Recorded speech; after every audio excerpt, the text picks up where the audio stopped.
want me to die, and they want my friends to die, and they want whoever I'm with to die at the same time. Gruesome, horrible deaths, but like, still kicking. Hi guys, welcome back to my channel. Today I'm gonna be doing story time video.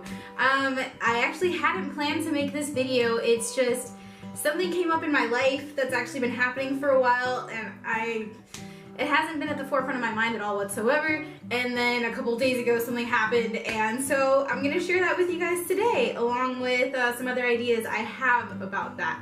I guess what triggered this story was a couple of days ago on my Instagram, and someone had took it upon themselves to write the craziest shit. It's ridiculous, it's mean, it's hateful, it's disturbed. You just know that the person that did this is just not in their right mind, and I guess that's probably the creepy aspect of all of this. Long story short, what happened, or what's been going on, is about 2 years ago I started getting messages from someone, and it was originally on Facebook Messenger. Their name was Tyler Anderson, and they had made a profile on Facebook, and like when I clicked on it there was no picture on it or anything, and it was one of those where it's like, it's a catfish thing. Like, you totally know that someone absolutely just made that profile just for the purpose of doing what they've done to you. Anyways, I had no clue about who this person was. We had no mutual friends, nothing. They had no picture. Sending me these messages, and it was all racially toned and driven, and it was pretty much, I guess, because of the people that I had gone out with,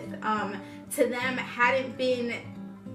didn't look like me enough, I guess, or they were too white for them, or it's absolutely a troll. Like, this person has gotten things so wrong. One, they think, or they are just driving home the fact that they think I'm Mexican. I'm not Mexican. If I was, whatever, but I'm not, and for some reason this person feels it doesn't make any sense to me. Anywho, the first one started like that, and I really paid it no attention, really, because I was like, I don't know who this person is, they don't want me to know who it is. Like, my curiosity got a little piqued, but for the most part I was just kind of like, I have no idea who this person is. I don't really want to put in the effort to finding out who they are, because it was just sad to me. I just felt more bad for them than anything else, and so I just decided to leave it alone. And then they ended up sending messages over the next 2 years, 3 or 4 more times. And each time they'd sent them when I wasn't on Messenger, so they were just waiting for me there as like message requests or whatever. Just every time after, like when I would check and try to like go on their page to block them, either it was gone or I was blocked, or something weird where it was just like somehow they got around it, and maybe I just didn't look hard enough, I didn't try hard enough. My curiosity at that point had already been like piqued, and my self-preservation was like over here. One of the times that they ended up messaging me 5 months ago, they sent me another message, and this time I was actually on Messenger. So I was like, you know what, okay, I will actually talk to this person and see what they have to say, because they started off with their normal, like, you're a traitor, I hope you die in 10 years, I fucking hate you, like that kind of thing. And then I went on there and I was like, okay, who are you? They interacted with me. I thought it was someone else. Like, I thought I had figured it out at that point, and I called them that name, and they kept saying, I don't know who the fuck that is, I don't know who that is, if you don't stop mentioning that person, then I'm gonna do stuff. Like, I don't remember I don't think they made a specific threat. They just said, I'm gonna do something, and I was just like, whatever. I was trying to see if I could get it out of them, if they felt like I owed them something, or whatsoever. Like, I felt like I was giving them a chance at that moment to just be like, okay, this is who I am, and this is my problem with you. But that never happened, and so after that last time, I decided I was just going to keep checking over and over on that profile when I could actually go into it, and block whenever I could. Over the next 5 months after that, like, I've been growing my YouTube channel, or trying to grow my YouTube channel, and making videos and being more public and out there and stuff. And so my Instagram has always been private, but I made it public because I made a business account on my Instagram because I wanted to get people to my YouTube channel. I wanted to expose and, like, you know, market and stuff. It had been open for maybe 5 days only, and then 2 days ago is when I woke up to the comments. When I woke up to the messages a couple days ago, it crossed the line. He or she had sent messages to me and had sent messages to boyfriends, and that was an issue, but it's something that I could have handled by myself without really having to pay attention or bring any attention to it.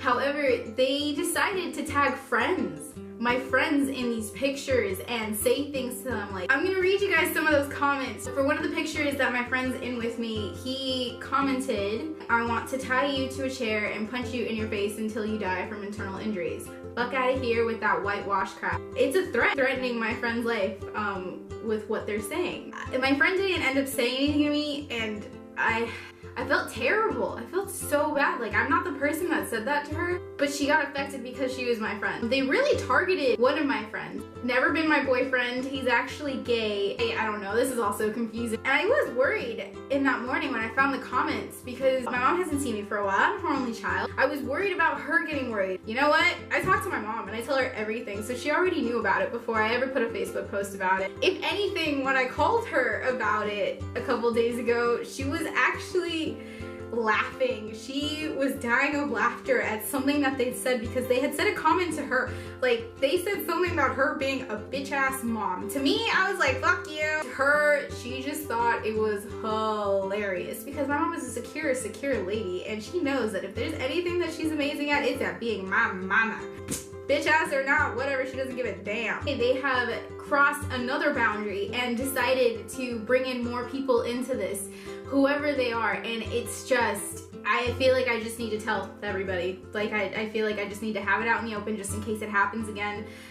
They understand what's happening. They understand that I don't know who this person is. Hopefully it doesn't really affect them. I feel like I have to know this person. My objective with that Facebook post was that if it is someone that I know, they're probably not my friend on Facebook or Instagram, but they probably have friends that are, and that they're close to, and that they can see my profile or what I'm doing or what's going on in my life through that. So it was me hoping that they see it and it scares them and that they don't do anything anymore, because to me it's a win-win situation at this point. If I make it public, that means that they might get scared and know that some people are looking for them now and stop or try to hide and not bother me anymore, which hell yeah, like that is the best thing ever. Or they get ballsy and they keep going at it and they try even harder, and then eventually they will mess up. There are gonna be things that are gonna happen because of that. It's not like a life-threatening threat, but that's more of like, people will know who you are and what you've done if you continue to do this. You know what, I'm gonna turn this into part of my channel, exposing this, I guess, this kind of thing a little bit more, because I know I'm not the only person that this happens to. I've actually had friends who had something like this happen as well, or I've seen other people on YouTube make cyberstalker videos. I guess technically this person is cyberstalking me, because how else would they know that my Instagram was all of a sudden open and take that opportunity unless they were checking on me periodically? I'm actually pretty happy that whoever is doing this, I guess is doing it to me just because I'm pretty secure in myself and who I am in my life and my friends and family and stuff, and I know I have a great support group, and I know that no matter what, I have people that have my back, and I'm never really alone. So this person doesn't really scare me. If there's any of you that are dealing with this yourselves, if you've had it come to an end, like you know who did it and whatever, like what happened? Can you tell me? Like, let me know what your experiences, stories are, if you guys have friends that have been through this.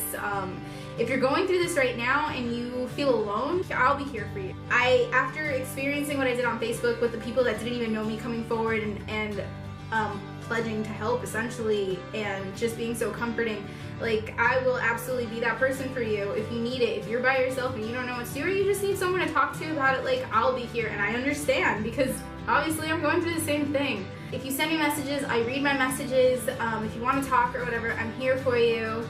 And maybe we can figure this out together. It's a journey for all of us, I guess. It's now an open part of my life, so it's gonna be continuous. I'll have updates, I'll have news. No guarantees on when those are gonna be, because obviously it's kind of just going off of either someone figures out who they are and I make a video about that, or they send me a message and it keeps going, or they just entirely stop. Subscribe if you want to keep up with the story. Remember, there are no guarantees. I might not have answers for you. I might never know who this person is, and that's frustrating, but that's okay too, because if I find out who it is and it's just a messy situation, it probably would have been better if I just never knew who it was anyways. I really hope none of you are going through this. I really hope that if you have gone through it before, that you have made peace with it and you know what was going on and it was just something in your past. That was my story time. I will keep you guys updated. Like I said, if there's anything to update you on, if I find out who it is, I will make a video about that too. Until then, I'll have another video up in another couple of days. It might be travel, makeup related, or something completely different. I have some ideas for October and Halloween and everything, so stay tuned for that. I hope you guys have a great day. Thanks for listening to this one. And I will see you guys